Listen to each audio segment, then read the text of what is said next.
اللہ تعالیٰ نے حضرت جبریل کو بھیجا، انہوں نے کہا ادھر نہیں جانا، آپ ادھر جائیے. تو آپ آگ کی طرف گئے اور ایک کوئلہ اٹھا کے زبان پہ رکھ لیا.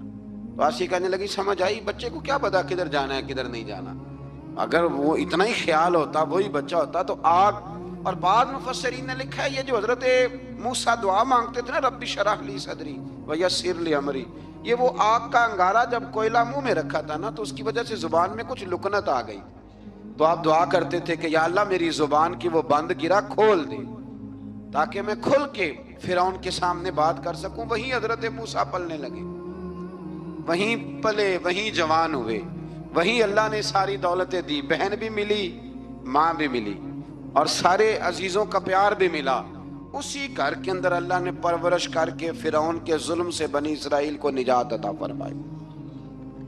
آج نمبر 77 سے موسیٰ علیہ السلام کو حکم ہوا کہ راتوں رات بنی اسرائیل کو لے کے نکل جائیں. انہیں اللہ کی طرف سے یقین دلایا گیا کہ ان کے لیے سمندر میں خشک راستہ نکال لیا جائے گا. فرعون نے ان کا تعاقب کیا اور سمندر میں غرق کر دیے گئے. اس مقام پر اللہ تعالیٰ نے بنی اسرائیل پر اپنے احسانات کا ایک بار پھر ذکر فرمایا. حضرت سعد بن ابی وقاص رضی اللہ تعالیٰ عنہ بھی ایک دن جہاد کے لیے نکلے تو رستے میں سمندر آ گیا. حضرت موسیٰ کی قوم کو نا سمندر نے رستہ دیا تھا. تو جناب سعد بن ابی وقاص سمندر کے کنارے کھڑے ہو کے اب وہ لوگ پوچھنے لگے حضور کیا کرنا ہے؟ فرمایا کرنا کیا ہے، ابھی دیکھیں کیا ہوتا ہے. تو فرمانے لگے وہ سمندر و دریا اگر تو حضرت موسیٰ کی نافرمان قوم کو رستہ دیتا ہے تو ہم تو رسول اللہ کے فرما بردار غلام ہیں، ہمیں بھی رستہ دے. تو 12 رستے بن گئے دریا میں سے. جناب سعد بن ابی وقاص لشکر لے کے گزر گئے، باہر گئے تو ایک دفعہ پھر صحابہ کو یقین دلایا. فرمایا کسی کی کوئی چیز تو نہیں رہ گئی دریا میں؟ دشت تو دشت ہیں دریا بھی نہ چھوڑے ہم، بحر ظلمات میں دوڑا دیے. اب میں کیا کروں، علامہ اقبال نے ہر جگہ کلام لکھا ہے، ہر جگہ. یہ آپ کو پتہ نا ایک صاحب مجھے بھی سمجھا رہے تھے، میں نے جمعے میں بھی وضاحت کی، کہنے لگے آپ اقبال کی بڑی تعریفیں کرتے ہیں. میں نے کہا مجبوری ہے، وہ کام ہی تعریفوں والے کرتے ہیں تو ہو جاتی ہیں، کیا کیا جائے، آمدام برسر مطلب. تو حضرت سعد بن ابی وقاص نے پوچھا کچھ رہ تو نہیں گیا؟ کہا جناب پیالہ رہ گیا میرا مٹی کا دریا میں. تو حضرت سعد بن ابی وقاص کہنے لگے کوئی مسئلہ نہیں، ہم رسول اللہ کے غلام ہیں. اور اس پر بڑی دلائل ہیں، وقت نہیں ہے آگے بڑھنا ہے. فرمایا او دریا او ہمارا پیالہ تو واپس کر دے. تو ایک لہر آئی تو پیالہ بھی کنارے پہ پھینک گئی. تو اللہ تعالیٰ نے حضرت موسیٰ علیہ السلام کو کی قوم کو وہاں سے نجات دی. آیت نمبر 85 سے سامری کا ذکر ہے. سامری ایک جادوگر تھا. جب حضرت موسیٰ علیہ السلام تشریف لے گئے نا کوہ طور پہ تو اس نے سونے کا ایک بچڑا بنا دیا تھا اور اس کے منہ میں ایسی تاریں اس نے لگائی تھیں کہ جب ہوا چلتی تھی تو وہ تاریں بجتی تھیں. مفسرین نے لکھا ہے. تو بنی اسرائیل والوں کو یہ کہتا تھا دیکھو یہ بولتا ہے. تو بڑے کمزور ایمان کے لوگ تھے، اس طرف متوجہ ہو گئے، اس طرف متوجہ ہو گئے. حضرت موسیٰ علیہ السلام واپس آئے تو انہوں نے پوچھا کہ یہ ماجرا کیا ہے. تو اس نے کہا کہ میں نے نا حضرت جبریل علیہ السلام کا گھوڑا جب چل رہا تھا تو ان کے پاؤں سے جو مٹی لگ رہی تھی وہ مٹی میں نے تھوڑی اٹھا لی تھی اور وہ میں نے اس کے منہ میں رکھی ہے، جس کی وجہ سے اس کے منہ سے آواز ہے. وہ مٹی کب اٹھائی تھی وہ بھی لکھا ہے مفسرین نے کہ حضرت موسیٰ علیہ السلام نے جب کہا نا بنی اسرائیل والوں کو کہ گھوڑے ڈالو اندر، حالانکہ رستے بن بھی گئے تھے، پھر بھی کہنے لگے ایسا نہ ہو کہ اندر جائیں تو پانی پھر آ جائے. تو یہ جاتے نہیں تھے، ڈرتے تھے، کمزور ایمان کے لوگ تھے نا.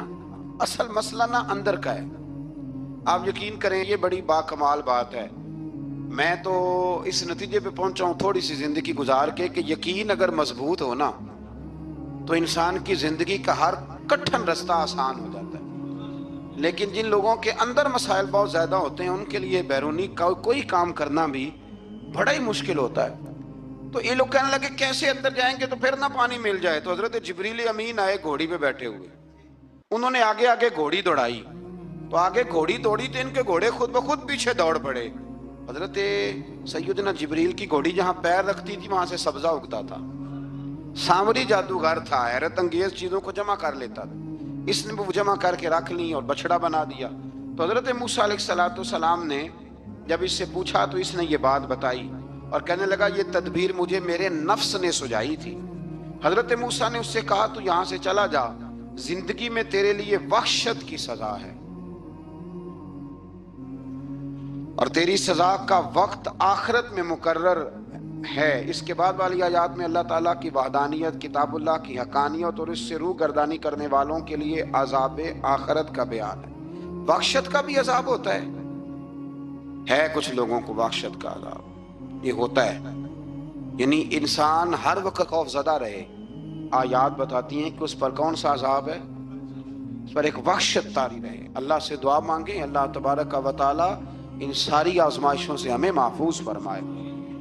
اسی تسلسل میں پھر قیامت اور سور پھونکے جانے کا ذکر ہے۔ آیت نمبر 105 سے فرمایا کہ لوگ آپ سے پہاڑوں کے متعلق سوال کرتے ہیں، آپ ان سے کہہ دیجئے میرا رب انہیں ریزہ ریزہ کر دے گا اور پوری زمین ہموار میدان کی طرح ہو جائے گی۔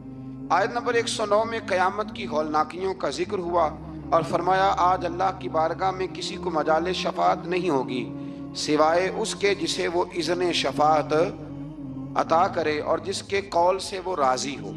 آیت نمبر 110 سے اکڑی گردنوں کے حی و قیوم کے سامنے جھکنے، ظالموں کے نامراد ہونے اور مومنین صالحین کے کامیاب ہونے کا ذکر ہے۔ آیت نمبر 114 میں علم میں اضافے کی تعلیم کے لیے دعا ارشاد فرمائی گئی ہے جو بڑی معروف ہے، رب زدنی علما۔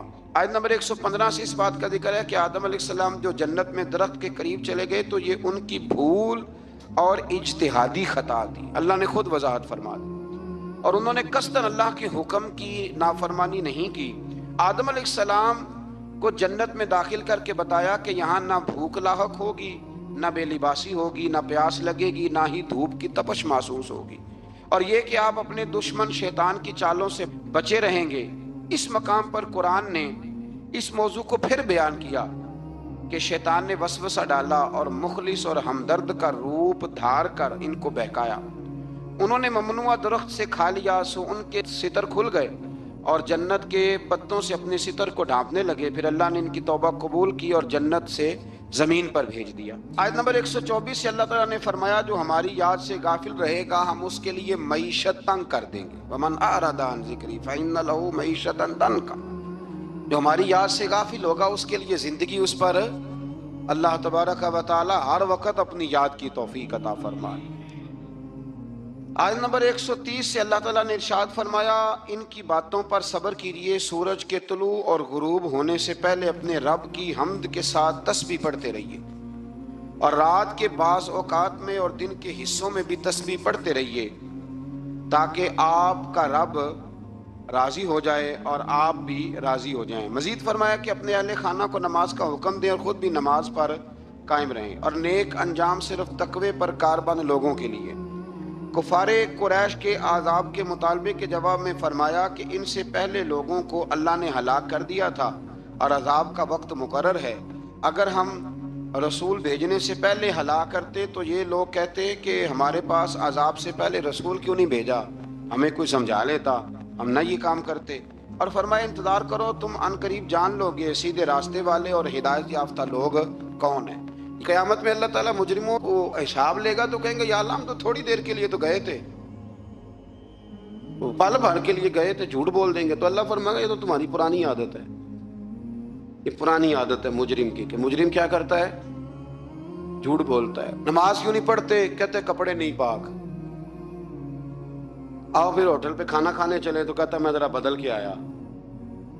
یعنی مجرمانہ سوچ ہے نا، غفلت کی سوچ، اور پھر اس پر دلائل دینا۔ یعنی آپ کسی سے پوچھے نماز پڑھتے ہو، کہتے ہیں حضرت صاحب جھوٹ نہیں بولنا، میں فجر کی پڑھتا ہوں باقی نہیں پڑھتا۔ میں نے کہا بڑا سچ ہے بھائی تو، یعنی میں جھوٹ نہیں جی بولتا۔ خدا کے بندے اتنی ٹھٹائی سے تو بات کر رہا ہے، اتنی ٹھٹائی سے۔ اور ایک بات آپ کو بڑی ذمہ داری سے عرض کرنے لگا ہوں، ذرا میری بات کو سمجھنا، اگر آپ 4 دن مسلسل گھر نہ جائیں، آپ کی بیوی شور کرتی ہے کہ نہیں کرتی؟ یہ ویسے بھی غیر اخلاقی بات ہے، آپ کی ذمہ داری نہیں ہے آپ کا گھر، تو 4 دن مسلسل آپ باہر رہیں بغیر کسی وجہ کے تو شور اٹھتا ہے کہ نہیں؟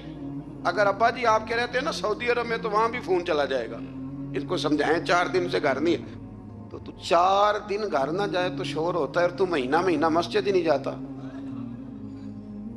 اور پھر تیرے اندر پھر مد و جزر نہ ہو، پھر جوار پھاٹا نہ ہو، پھر ساری نعمتیں موجود ہونے کے بعد تیرا کلیجہ منہ کو نہ آئے، پھر تیرا جگر نہ پھٹے، پھر رات کو تجھے نیند کیسے آئے؟ اس لیے کہ تو نے وہ اپنے اندر کے ساتھ دھوکہ شروع کر دیا ہے۔ تو وہاں گیا ہی نہیں جہاں سے تجھے 5 وقت آواز آتی ہے، پھر توجہ ہی نہیں کی۔ اس لیے سمجھ لے کہ جو اندر بے چینی ہے اس کا کوئی نہ کوئی سبب ہے، کہیں نہ کہیں تو ہم نے غلطی کی ہے، کسی نہ کسی جگہ تو کوئی معاملہ ایسا ہے۔ امام مالک رحمۃ اللہ علیہ کے پاس ایک شخص آیا تو ناجائز پیسے کمایا کرتا تھا، کہنے لگا حضور سکون کوئی نہیں، تو امام صاحب نے ایک کی جملہ کہا، فرمانے لگے امانتیں امانت داروں کے حوالے کر دے، رب تجھے سکون عطا کر دے گا۔ وہ بندہ کہنے لگا یہ کیا؟ فرمانے لگے میرے پاس کسی کی امانت ہو تو مجھے نیند کوئی نہیں آتی، تو نے تو یتیموں مسکینوں کی رکھی ہوئی ہے، تجھے کیسے آئے گی؟ جیتے جاگتے آدمی کی امانت میرے پاس ہو تو میں کہتا ہوں یہ چھین نہ جائے، تو نے تو لوٹ مار کی رکھی۔ اللہ ہمیں سمجھنے کی توفیق عطا فرمائے۔ آگے سورہ لقمان شروع ہوتی ہے۔ حضرت لقمان کے بارے میں بھی لوگوں کا بعض کا قول یہ ہے کہ حضرت لقمان نبی تھے، لیکن صحیح قول مفسرین نے یہی لکھا ہے کہ وہ نبی نہیں تھے، وہ اللہ کے ایک نیک بندے تھے، اللہ کے ولی تھے، ایک بڑے دانا آدمی، بڑے عقل مند آدمی تھے۔ اللہ تبارک و تعالیٰ نے انہیں بڑا نوازا تھا، بڑی حکمت والے تھے، بڑے سمجھدار تھے۔ آپ اندازہ کریں کہ اللہ نے ولیوں کا کتنا ذکر فرمایا قرآن مجید کے اندر۔ سورہ لقمان ایک ولی کے نام پہ، حضرت سکندر ذوالقرنین اللہ کے، مولا علی کا قول میں نے عرض کیا تھا کہ وہ بھی اللہ کے ولی ہیں، جناب مریم بھی اللہ کی ولیہ ہیں۔ تو ان سب لوگوں کے ناموں پر اللہ تبارک و تعالیٰ نے قرآن مجید کی آیات کو رکھا ہے۔ تو سورہ لقمان ہے، اس میں حضرت لقمان نے جو اپنے بیٹے کو نصیحتیں کی ان کا بھی ذکر ہے، اور بھی کئی چیزوں کا ذکر ہے، لیکن اس کا جو اہم مضمون ہے وہ یہی ہے کہ حضرت لقمان نے اپنے بیٹے کو نصیحت کی۔ ایک بات سمجھ لینا، بڑی دنیا نصیحت کرتی ہے، لیکن جو باپ شفقت کے ساتھ گود میں بٹھا کے نصیحت کرتا ہے اس کا بڑا ہی مزہ آتا ہے۔